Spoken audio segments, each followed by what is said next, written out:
प्रधानमंत्री नरेंद्र मोदी को। और सबसे अहम बात यहाँ पर यह है कि कोविड काल तमाम दुनिया के देशों ने भोगा है और कैसे खास तौर पर जो सबसे बड़ा वैक्सीन ड्राइव चलाया गया भारत द्वारा कोविड काल में और कैसे स्वास्थ्य सुविधाओं को टेलीमेडिसिन आयुष के जरिए मजबूत किया गया। आज के इस सेशन में स्वास्थ्य से जुड़े तमाम कई अहम केंद्र बिंदु प्रधानमंत्री रखेंगे कुछ ही देर में। बात G20 की, एक अहम मंच जहां पर विकासशील और विकसित देश मौजूद और तमाम जो अहम मुद्दे हैं उन पर विचार विमर्श। और हमने देखा कि इस सम्मेलन से इत्र भी प्रधानमंत्री ने जो ब्रिटेन के पीएम ऋषि सुनक उनसे मुलाकात की, वहीं वो अमेरिकी राष्ट्रपति जो बाइडेन से मिले, फ्रांस के राष्ट्रपति इमैनुअल मैक्रों सहित कई ऐसे अन्य राष्ट्राध्यक्ष हैं जिनसे मुलाकात की गई है। तो एक ऐसा मंच जहां पर इन तमाम समस्याओं को लेकर मंथन विचार विमर्श किया जाएगा और किस तरह से इनसे निपटा जाए, क्योंकि ये एक विन विन सिचुएशन है जहां पर हम विकासशील और विकसित देश दोनों को देख रहे हैं। तो इस लिहाज से 17वां G20 शिखर सम्मेलन अपने आप में बेहद अहम 3 सत्रों को यहाँ पर आयोजित किया गया है। पहला सत्र सुबह हो चुका, दूसरा सत्र जो है वो स्वास्थ्य पर केंद्रित है। तीसरा अगर मैं बात करूँ तो कैसे डिजिटल ट्रांसमिशन को और डिजिटल तरीके से इस ट्रांसमिशन इस रिफॉर्म को और ज़्यादा मजबूत सशक्त बनाया जाए, उस पर चर्चा की जाएगी। तो स्वास्थ्य के लिहाज से G20 शिखर सम्मेलन इंडोनेशिया बाली में हो रहा है। तो खाद्य सुरक्षा पर अहम चर्चा हुई।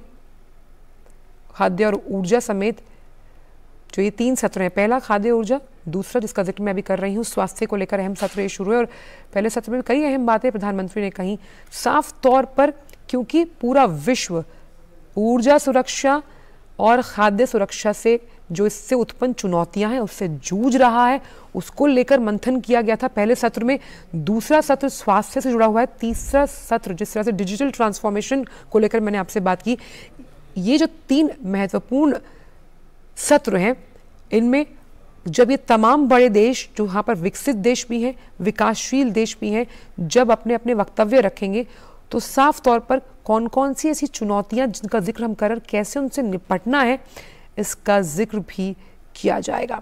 और हो रहा है, हमने देखा कि किस तरह से खाद्य सुरक्षा को लेकर प्रधानमंत्री ने बहुत अहम बातें यहाँ पर कही हैं कि कैसे जो सप्लाई चेन डिस्टर्ब हो गया है उसको ठीक करना इस वक्त सबसे बड़ी प्रतिबद्धता है तमाम देशों की।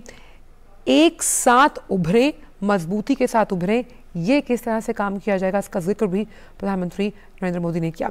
तो अभी दूसरा सत्र शुरू हुआ है। पहले सत्र की अगर मैं बात करूं, क्योंकि वो खाद्य सुरक्षा और ऊर्जा सुरक्षा से जुड़ा हुआ था, साफ तौर पर प्रधानमंत्री ने कहा कि किस तरह से खाद्य सुरक्षा का जो संकट है उससे तमाम देश जूझ रहे हैं, लेकिन भारत ने एक नज़ीर पेश की कि किस तरह से करीबन 1 बिलियन से ज़्यादा जो उनके हमारे नागरिक हैं उन्हें फूड सिक्योरिटी प्रोग्राम के अंतर्गत लाया गया। और खाद्य और खाद्यान्न की सप्लाई, खाली खाना नहीं, खाने देने की सप्लाई चेन को दुरुस्त करना इस वक्त सबसे बड़ी ज़रूरत है। और एनर्जी सिक्योरिटी, जब हम एनर्जी सिक्योरिटी की बात करते हैं जिसमें ख़ास तौर पर प्रधानमंत्री कहते हैं कि एनर्जी के अन्य विकल्पों के बारे में भी खोजना है, उन पर भी बात करनी है, वो सुनिश्चित करना बेहद ज़रूरी है वैश्विक ग्रोथ यानी कि विश्व की विकास के लिए। और एनर्जी सप्लाई यानी किस तरह से ऊर्जा की सप्लाई निर्बाध रहे, उस पर भी फोकस करना चाहिए। इससे पहले के सत्र में प्रधानमंत्री ने अपने संबोधन में कई प्रमुख मुद्दों पर जोर दिया। पीएम ने कहा कि कोविड महामारी और यूक्रेन के घटनाक्रम से वैश्विक सप्लाई चेन प्रभावित हुई है, जरूरी चीज़ों की सप्लाई का जो संकट है वो बरकरार है। और साफ तौर पर जैसा कि मैंने आपको बताया था कि यूनाइटेड नेशंस की अगर बात की जाए तो वो निष्फल रही है। ऐसे में अब संघर्ष विराम की ओर चलना होगा और कैसे डिप्लोमेसी के साथ साथ एक नई वापसी की राह तलाशनी होगी, कॉन्फिडेंस बिल्डिंग मेजर्स को लेकर आगे चलना होगा। बुद्ध और गांधी की ये धरती है, विश्व शांति का संकेत देती है। हमने आपको बताया कि कैसे सबसे बड़े फूड सिक्योरिटी प्रोग्राम को चलाया गया है और ज़रूरतमंदों की मदद की गई। और कुछ इसी तरह के वक्तव्य को हमने देखा था कि समरकंद में प्रधानमंत्री ने कहा था कि कैसे जो सप्लाई चेन है, वो डिस्ट्रप्टेड सप्लाई चेन को दुरुस्त करना सबसे बड़ी जरूरत। हमारे साथ बाली इंडोनेशिया से हमारे संवाददाता G20 कवर करने जो गए अरुण शर्मा, वो जुड़ गए। अरुण, पहला सत्र ऊर्जा संकट और साथ साथ खाद्य सुरक्षा पर फोकस था। अगर हम स्वास्थ्य का जिक्र करें, कैसे कोविड काल के बाद तमाम देशों के स्वास्थ्य के इंफ्रास्ट्रक्चर को मजबूत करना है, क्या कुछ बड़ी बातें निकलकर सामने आ सकती हैं? देखिए, पहला सेशन बहुत ही प्रोडक्टिव था और प्राइम मिनिस्टर नरेंद्र मोदी का जो इंटरवेंशन रहा वो प्राइमरली बहुत ही सिग्निफिकेंट था, क्योंकि उन्होंने वर्ल्ड लीडर्स का ध्यान उस तरफ आकर्षित किया जो शायद नेग्लेक्टेड हो रहा था। Food prime minister Narendra Modi का ये कहना है कि आज जो फर्टिलाइजर क्राइसिस हो रही है, ये कल को फूड क्राइसिस में तब्दील हो सकती है और इसके लिए कोऑर्डिनेटेड एफर्ट्स बनाने की जरूरत है। एनर्जी को लेकर के भी साफ तौर पर उन्होंने कहा कि ये दौर इस तरह पर रेस्ट्रिक्शंस लगाने का नहीं है। कोविड के बाद में ज्यादा अर्थव्यवस्थाएं जूझ रही हैं इकोनॉमिक स्लोडाउन से और दिक्कतों का सामना करना पड़ रहा है तमाम देशों को, क्योंकि सप्लाई चेन डिस्टर्ब हुई है। ऐसे में एनर्जी फॉर ऑल की बात उन्होंने उसकी वकालत करी है। अब जो सेकंड जो इम्पोर्टेंट सेशन जो हेल्थ को लेकर के है, बहुत जाहिर सी बात है, जो हमारे सूत्र में बता रहे हैं कि प्राइम मिनिस्टर नरेंद्र मोदी जब तक हेल्थ की बात आती है तो जो वसुधैव कुटुंबकम की बात को लेकर के जो आगे चल रहे हैं, तो हेल्थ फॉर ऑल ये इनिशिएटिव को कैसे इंश्योर किया जा सके, कैसे जो तमाम जो G20 की अर्थव्यवस्था है वो कैसे एक साथ आ सके, ताकि ग्लोबल गुड और ग्लोबल हेल्थ या हेल्थ फॉर ऑल की जो मंत्र के साथ किस तरह से आगे जाया जा सके। इस बात को हम सब जानते हैं। आजकल की कोविड पैंडेमिक टाइम के दौरान भी प्राइम मिनिस्टर नरेंद्र मोदी की लीडरशिप में भारत ने जो कोविड वैक्सीन थी वो 100 से भी ज्यादा देशों को मुहैया कराई थी, लगभग 100 से ज्यादा देशों को मुहैया कराई गई थी। वहीं दूसरी तरफ जो हेल्थ केयर फैसिलिटीज और इंफ्रास्ट्रक्चर उसको दुरुस्त करा करके दूसरे देशों को भी मदद की थी। तो ऐसे में जो प्राइम फोकस है कि भारत एक तरह से G20 के सम्मेलन में नंबर 1 एक तो अपनी बेस्ट प्रैक्टिसेस या फिर उन्होंने क्या बड़े अचीवमेंट्स किए हेल्थ को लेकर के उसको यहाँ साझा करता हुआ नजर आएगा। दूसरा, फ्यूचर पैंडेमिक्स को हम लोग मना नहीं कर सकते, हो सकता है फ्यूचर पैंडेमिक उसको हम नजरअंदाज नहीं कर सकते हैं। तो ऐसे में हमारी जो कोऑर्डिनेटेड एफर्ट क्या हो तमाम G20 देशों का,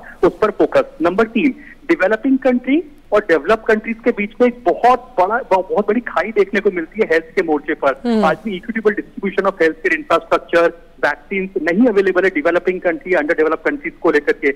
ऐसे में प्राइम मिनिस्टर नरेंद्र मोदी का फोकस इस बात पर रह सकता है कि कैसे equitable distribution of health care infrastructure या फिर वैक्सीन हो और कैसे फ्यूचर पैंडेमिक से उनको लगाम लगाई जा सके। तो इस तरह अगर कुछ बड़े समिट की हम बात करें, क्वाड समिट की बात करें, G7 की बात करें और अब ये जो G20 समिट होने जा रहा है, प्राइम मिनिस्टर नरेंद्र मोदी ने हेल्थ को लेकर के एक बहुत ही उनका क्लोज टू द हार्ट ये एक टॉपिक रहा है। और जाहिर सी बात है जब आज भी जब G20 के मंच पर उनका इंटरवेंशन रहेगा हेल्थ के वर्किंग सेशन के अंदर, तो ये कुछ बड़ी बातें निकल करके आ सकती हैं, क्योंकि जाहिर सी बात है सबकी निगाहें भारत पर होंगी, प्राइम मिनिस्टर मोदी पर होगी, क्योंकि 2023 की जो प्रेसिडेंसी है G20 की वो प्राइमरीली भारत के पास में होगी। तो इस तरह से किस तरह से भारत का विजन रहता है तमाम चीजों को लेकर के, जैसे डेवलपिंग इकोनॉमीज और डेवलपिंग कंट्रीज और डेवलप कंट्रीज के बीच में खाई जो एक है जो उस पर कैसे कम किया जा सकता है, इन तमाम चीजों पर फोकस रह सकता है जैसा हेल्थ की अगर हम बात करते हैं।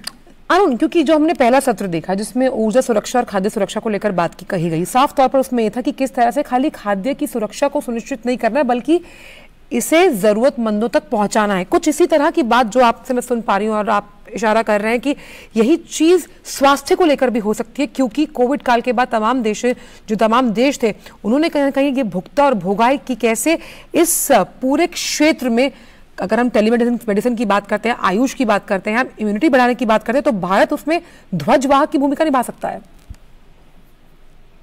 और जो ये भी हम जानते हैं आजकल के जो आयुर्वेदिक सेंटर है जो वर्ल्ड हेल्थ ऑर्गेनाइजेशन के साथ कोलैबोरेशन में जो स्टैब्लिश किया गया है वो भारत में किया गया है। तो दुनिया भारत के आयुष को या फिर आयुर्वेद की पावर को समझती है और जानती है, इसीलिए प्राइम मिनिस्टर नरेंद्र मोदी अपना जो भारत आयुर्वेद है, जो आयुष है, इसको शोकेस करते नजर आ सकते हैं प्लेटफॉर्म के ऊपर। लेकिन अगर आप हेल्थ के मोर्चे पर बात करें तो भारत ने एक तरह से टेक का इन्वॉल्वमेंट भी हेल्थ केयर सेक्टर के अंदर काफी ज्यादा किया है। आरोग्य सेतु ऐप अगर आपको याद, आरोग्य सेतु ऐप भारत ने उस समय में डिजाइन किया था और इसको ओपन सोर्स कर दिया था। यानी कि अगर आप कोई भी देश अपने देश के अंदर एक ट्रैकिंग ऐप ढूंढना चाहता है जिससे हम लोग आरोग्य सेतु जैसा जो ऐप है जिससे कि आप हेल्थ केयर या फिर कोविड के मरीजों को ट्रैक कर सकें, तो वो उस दिशा के अंदर इसको ओपन सोर्स किया गया था। कई देशों ने इसकी मांग भी की थी कि इसको कैसे हमें मिल सकता है, तो प्राइम मिनिस्टर मोदी ने इसको फ्री फॉर ऑल कर दिया था, यानी कि ओपन सोर्स कर दिया था कि इसका जो कोड है वो कोई भी इसका इस्तेमाल कर सकता है। तो टेक इन्वॉल्वमेंट भी रहा था। लेकिन अब की बार जो कोविड आएगा तो वो दस्तक देकर के नहीं आएगा, या फिर अब पैंडेमिक से फ्यूचर पैंडेमिक होता है तो दस्तक देकर के नहीं आते हैं, तो उनका बिहेवियर या पैटर्न किस तरह का रह सकता है। इसीलिए जो जो फ्यूचर पैंडेमिक्स हैं और फ्यूचर हेल्थ केयर इंफ्रा को दुरुस्त करने की बात है, उस लिहाज से बहुत इंपॉर्टेंट हो जाता है कि कोऑर्डिनेटेड एफर्ट हो सकता है। दूसरा, आज प्राइम मिनिस्टर नरेंद्र मोदी लगातार हर बार इस मुद्दे को उठाते हैं, हर बार इस बात को कहते हैं कि आज की तारीख में जो दुनिया है वो वेलनेस की तलाश कर रही है, वो हेल्थ की तलाश कर रही है बजाय की चिकित्सा के। वो इस बात को चाहती है, और इसी वजह से कि हेल्थ केयर सेक्टर को कैसे दुरुस्त किया जा सके, डेवलपिंग कंट्रीज में जहाँ इंफ्रास्ट्रक्चर की कमी रहती है उसको कैसे पूरा किया जा सके। आप जो बात कह रहे हो वो वही बात है कि किस तरह से लाइफस्टाइल को चेंज करके जो व्यावहारिकता है खास तौर पर स्वास्थ्य को लेकर उसमें बदलाव की बेहद जरूरी है। लगातार कई बार इस वक्तव्य को अंकित भी करते आए हैं प्रधानमंत्री, और लगातार ये बात कई मंचों से कही गई है कि भारत एक सॉल्यूशन प्रोवाइडर, एक फैसिलिटेटर के रूप में अपने आप को लगातार मजबूत करता हुआ। और बिल्कुल यही वजह रही आंचल के। आज देखिए वर्ल्ड लीडर्स को आप देख लीजिए, आप फ्रेंच लीडरशिप को देख लीजिए, अमेरिकन लीडरशिप को देख लीजिए, ये टॉप लीडरशिप सामने से प्रधानमंत्री नरेंद्र मोदी के पास आते हैं। जब मल्टीलैटरल प्लेटफॉर्म पर जब फर्स्ट वर्किंग सेशन की शुरुआत हुई थी, उनसे इंटरेक्ट करते हैं, उनसे बातचीत करते हैं, क्योंकि प्राइम मिनिस्टर नरेंद्र मोदी का जो वर्किंग स्टाइल है, जो बोनहोमी वो शेयर करते हैं वर्ल्ड लीडर्स के साथ में, तो वो साफ दर्शाता है कि वो किस तरह से एक शेयर्ड विजन की बात करते हैं। जो यूएस स्टेट डिपार्टमेंट के जो हिंदी स्पोक्स पर्सन है ज़ैद तराट, उनसे जब हमने बातचीत की डीडी न्यूज ने एक्सक्लूसिवली, तो उन्होंने साफ तौर पर बताया कि प्राइम मिनिस्टर नरेंद्र मोदी की जो खास बात है कि वो बहुत बेहतरीन के साथ में एक वार्मथ शेयर करते हैं और बहुत बेहतरीन की तरह की केमिस्ट्री शेयर करते हैं यूएस प्रेसिडेंट जो बाइडेन के साथ में। तो ये दर्शाता है कि ऐसे वर्ल्ड लीडर्स के साथ में चाहे डेवलप कंट्रीज की लीडरशिप हो या अंडर डेवलप या डेवलपिंग कंट्रीज की लीडरशिप हो, उसी गर्मजोशी के साथ मिलते हैं। और जब मदद करने की बात आती है, तो चाहे अफगानिस्तान में मदद पहुंचानी हो, या फिर जब अफगानिस्तान में संकट था, या फिर श्रीलंका में जब क्राइसिस हुई से मदद पहुंचाने की बात हो, खाद्य सुरक्षा को इंश्योर करना हो इन देशों के अंदर, या फिर आप देख लीजिए कि यूक्रेन क्राइसिस के दौरान भी जब वहां पे फूड सिक्योरिटी के लिहाज से उनको खाद्य सामग्रियां पहुंचानी, तो भारत उन तमाम प्रोमिनेंट देशों में से रहा था। यही वजह थी, यही working style prime minister Narendra Modi का है, जो दर्शाता है कि ये जो समय है कि this is no time for war, ये युद्ध का समय नहीं है, कोऑर्डिनेटेड एफर्ट और अप्रोच के साथ में आगे बढ़ना है। क्योंकि जब कोविड जैसी महामारी आती है तो वो ये नहीं देखती कि डेवलप्ड इकोनॉमी है, डेवलपिंग इकोनॉमी है, ये अंडर डेवलप्ड इकोनॉमी है या किस तरह की इकोनॉमी है। वो कोविड जैसी महामारी जब आती है, जब पैंडेमिक्स आते हैं, तो पर प्रहार बराबर होता है। जूझ वही देश पाते हैं जिनके पास बेहतर इंफ्रास्ट्रक्चर होता है, और उसी की वकालत प्राइम मिनिस्टर। मैं आपको रोकना चाहूंगी, इंडोनेशियन राष्ट्रपति इस वक्त संबोधन दे रहे हैं। Closely guard the process to formulate the pandemic treaty. This is important to strengthen preparedness at the national, regional, and global levels. Second, developing countries must be empowered as part of the solution. Gaps in health capacity must not be allowed. Developing countries need empowering partnerships. Developing countries must be part of the global health supply chain, including as centers of manufacturing and research. This can only happen if investment in the health industry are increased. Cooperation on research and technology transfer are strengthened, as well as access to raw materials for developing countries are widened. Furthermore, TRIPS waiver must be expanded to all medical solutions, including diagnostic and therapeutics.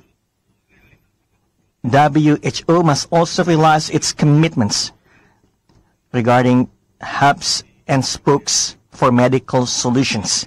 Excellencies, the world must not repeat the mistakes made during the COVID-19 pandemics.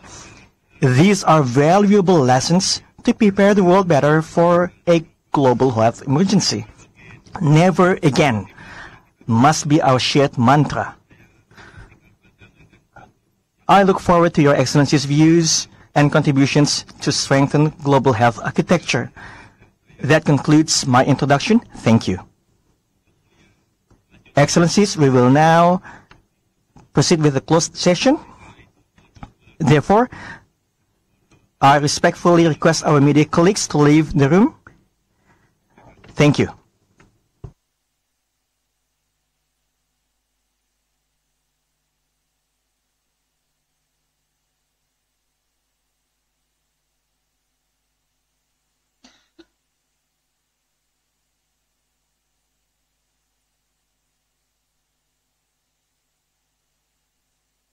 Yang Mulia, Excellencies,